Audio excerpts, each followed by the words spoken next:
Louder. Raise your hands if you can hear me. I just want to make sure that my voice is kind of coming across clear. So, show of hands. If this is your first protest, raise your hand, please. Woo! Wow. Yeah. Wow. Yeah, no, we gotta do better than that. Give a round of applause to everybody that's here for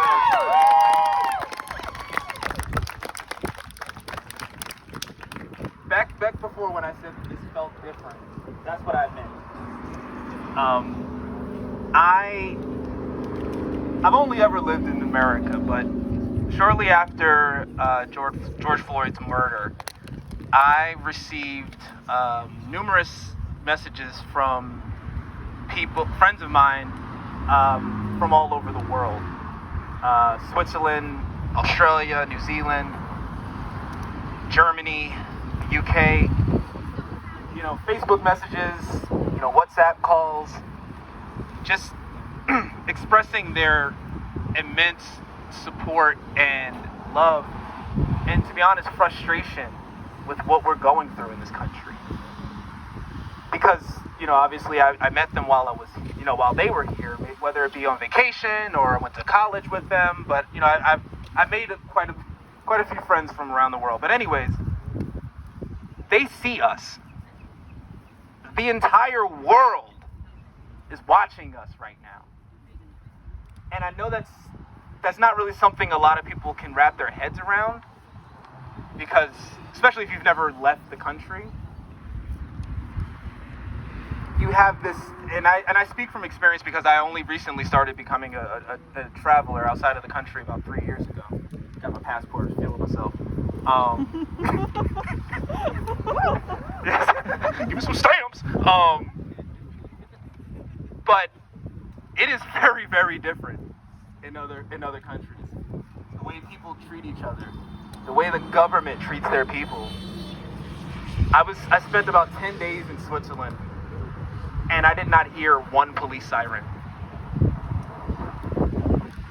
I saw children that couldn't be older than 8 years old traveling in packs, walking to school. That's a reality that any country can achieve. We are all human. We all have the same desires. We all have the same dreams.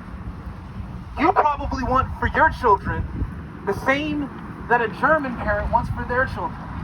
So why do we have to jump through hoops of fire to get those things? Why is it so hard to get Medicare, health insurance, affordable health insurance for every single human being in this country? Being poor should not be a death sentence. Yes. Yes. And they always ask, oh, how are you going to pay for it? How are you going to pay for it? How the hell do you pay for a tank? How do you pay for a ballistic missile to blow up somebody's house in Afghanistan? How are you paying for all of those things, but you can't pay to educate citizens of the country that you represent? $550 million in Broward for the sheriff. It makes no sense. And when you ask those people in power those questions, listen to their answer. If they are trying to get you to blame your neighbor for the situation that you're in, if they're trying to get you to blame the people who bag your groceries as to why you're in the position that you're in right now, this pandemic has shown us so much about what is wrong with this country. You have over 60 million people unemployed right now. Why? And they're not just unemployed, they're unemployed and struggling. We got $1,200 2 months ago. Name one house, name one apartment that is going further than a month. Find that place for me, because I'll move there. We were supposed to be okay with that $1,200? Meanwhile, the banks got, what's the number? They got more than $1 trillion. No one knows for sure. That you put your money in needed more money from the government the first week of this pandemic. It took us 2 months to get that $1,200. Make that make sense. Your representatives voted for that. And when you begged them for more than $1,200, what did they tell you? They couldn't afford it. Children are going I see bread lines. I see people at food banks with $60,000 cars. Make that make sense. People are so quick to talk about the people living under the poverty line and lower class and middle class and the elite, the 1%. I work with physician assistants and nurse practitioners. Just that it's real. That's, so fucked. These people make Fine. upwards of $150,000 a year. But it's wrong. If you're working.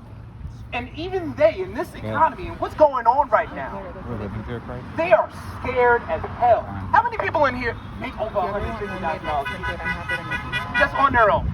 Combined, and not combined, You just can on be their fine own. and I can carry it. Right? So Or $150,000, like, oh my God, that's a lot of money.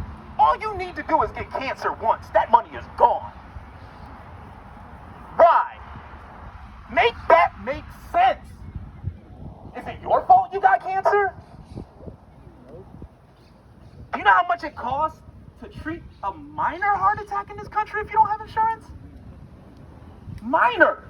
That means you didn't even really know it was a heart attack. You went in there with like arm was a little itchy. And they're like, yo, bro, you had a heart attack. You're looking at a $200,000 hospital bill at some hospitals, man. You're in debt for years because of that. And now, because you've had that heart attack, no medically underwritten health insurance plan will cover you. So now you got to get a job that's actually going to give you health insurance that you can use and not take so much money out of your check that you can actually afford to keep it. And then let's say, okay, you have this gold standard plan. You got a $2,000 deductible. How many people in this crowd can afford a $2,000 hospital bill today? You ain't gotta raise your hands. I can. And then when you hit that deductible, you still gotta worry about co-insurance. So it's not like, oh yeah, I don't have to worry about anything because I have my deductible. You still got a percentage you gotta pay. And those are the plans that they talk about we want to keep. Who would want that if you had a better option? Who would choose to have a $2,000 deductible, 70/30 co-insurance, doesn't cover all prescriptions, versus Medicare for all? The people making a profit on it. It just doesn't make sense. And when they ask you, how are you going to pay for it? Ask them, why do we need so many fighter jets that we never use? Why are there 10 police officers here right now? They're getting paid to be here. Overtime. And They aren't volunteers like you guys. They're getting paid very handsomely to sit in their cars and watch us protest them. Make that make sense. Now, when we say, again, defund the police, okay, well, what's the streets gonna look like if you defund the police? My nephew suffers from bipolar disorder and severe depression. He was about 19 years old when he moved in with me. And I knew what his issues were, but I knew that he didn't have anywhere else to go. So I took him in. And because of his mental health condition, he's very difficult to live with. There were times when I didn't know what was going to happen overnight, or I was hiding knives in the house. I had to hide knives in my own house. Not because I thought that he was going to hurt me, but because I thought he was going to hurt himself. So one day, he has another one of his episodes, and it's me, him, and my girlfriend at the time, and, well, now fiance, I just proposed to her like 2 weeks ago.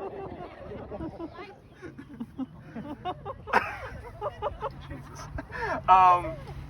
But anyway, so he had an episode, and she was actually very, very new in my life, so she was frightened. She didn't know what was going to happen, and I made the decision to call 911. That was the scariest phone call I ever had to make, and it shouldn't have been. I was calling the number that you're supposed to call when you need help. Why would that scare me? It scared me because I did not know if my nephew, the kid that I changed his diapers, I practically raised him. I didn't know if the people that they brought to help me solve my problem, our problem, I didn't know if they were going to kill my nephew. Make that make sense. And it wasn't even really. I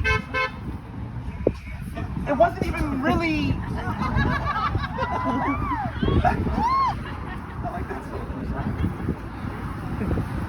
And yes, it was because, obviously, as a black man, that's something that I always think about. But it also was because of his mental health condition. Police are not trained, and they shouldn't be trained to deal with mental health. There are people who have already gone to school to deal with mental health. Pay them.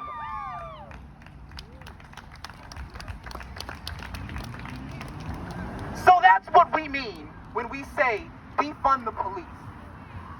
Take that money for those AR-15s and those tactical helmets and those, what do you call those, like tanks but not tanks? You know, the freaking things with the riot trucks. Yeah, the riot trucks. Take that money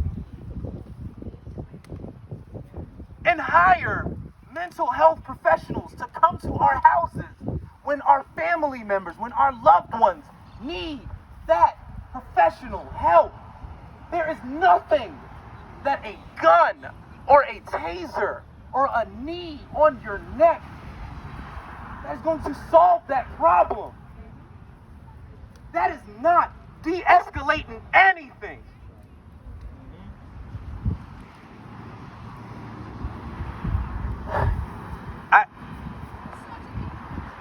I don't know. I mean, I feel like there's a lot of things that we can talk about and discuss and debate, whether it be, politically, socially.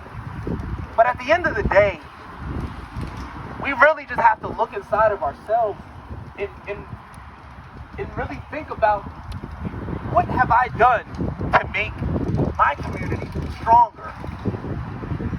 What am I doing tomorrow to make my community stronger?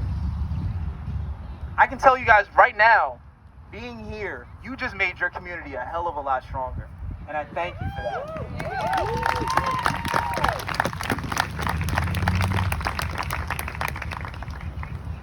I'll leave you guys with this.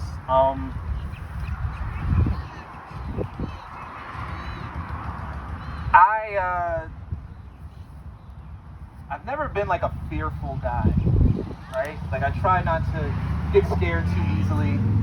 I was bullied when I was a kid, guys was hating on me because I was getting all the girls. All right, I may be lying a little bit, but you get what I'm saying. Like, no, so I try not to fear anyone in life.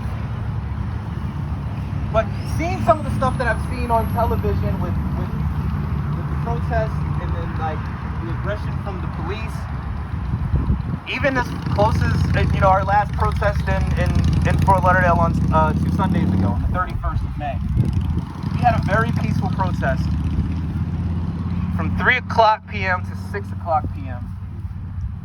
By 6:45, the police were shooting tear gas at the protesters. We were originally supposed to have that protest in Lauderhill. At the last minute, the city of Lauderhill, the night before, 11 o'clock at night, made a statement, press release, saying that we had made a joint decision with our coalition, with the city of Lauderhill, to postpone the action, to postpone the event. That was 100% not true. They don't want us out here. They are doing everything in their power to keep us from doing this. And that means little shifty moves like Lauderhill did, all the way to shooting protesters in the face, point blank range with rubber bullets. One of which was at the protest that day. So I know that you guys see that. I know you guys see it on Twitter. I know you see it on Facebook. Probably not seeing it too much in the mainstream media because it's not as sexy as saying that people are looting and rioting. But the aggression on the side of the police is very, very real. And if you have not seen evidence of that, I implore you to do so because it is an important part to this story. It is an important part to history. They are testing us. They are trying to see exactly how much brutality we will take before we give up.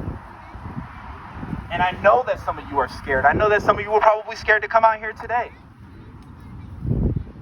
Especially when you're surrounded by the people that we're protesting against. Especially when you live in a town that may or may not have members of the Ku Klux Klan living here.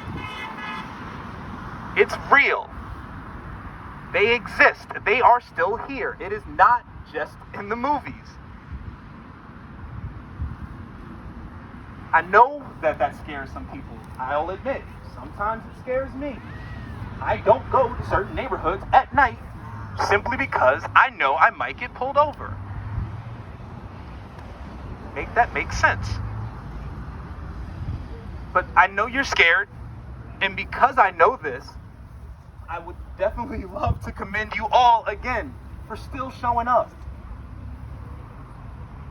This is a moment that you're going to be able to tell your children in 20 years that when the world was watching, you were on the right side of history. You stood up against the opposition that said, no, we want to maintain the status quo. We want to keep people of color down. We want to keep working class down. We want people to have to beg for scraps for $1,200 in 3 months during a pandemic that's killing people. Because it makes other people richer. I know some people can't understand the concept of greed. Like, oh, well, if you already have $1 million or $1 trillion or $1 billion, why would you want more? Because it's not about the money. Jeff Bezos is never going to spend all his money. If he gives away $100 million to some charity, he makes it back in 5 minutes. Why? Make that make sense. Meanwhile, his employees had to scrape for $15 an hour? Do you think he made that money without them? AOC said the other day, you don't make $1 billion, you take $1 billion. There are people right now that can't afford to feed their kids working for a man that is looking to be the first trillionaire on Earth. Black mothers are miscarrying their babies on Amazon factory floors for Jeff Bezos to be a trillionaire. Yes. That's heavy. Black mothers are having miscarriages on the Amazon factory floor so that Jeff Bezos can make $1 billion. Make that make sense, people. If you're not asking the people in power these questions, what makes you think you're going to get the answer? We have so much power. We just have to realize it. We cannot be afraid of our greatness. Every single person in this crowd right now is great. Whether you know it or not, just being here with us made you do something great. Yes! And don't to ever forget that. Thank you. I appreciate you guys, and yeah, man, let's keep doing this. Thank you, CJ. CJ, CJ, CJ, CJ, CJ.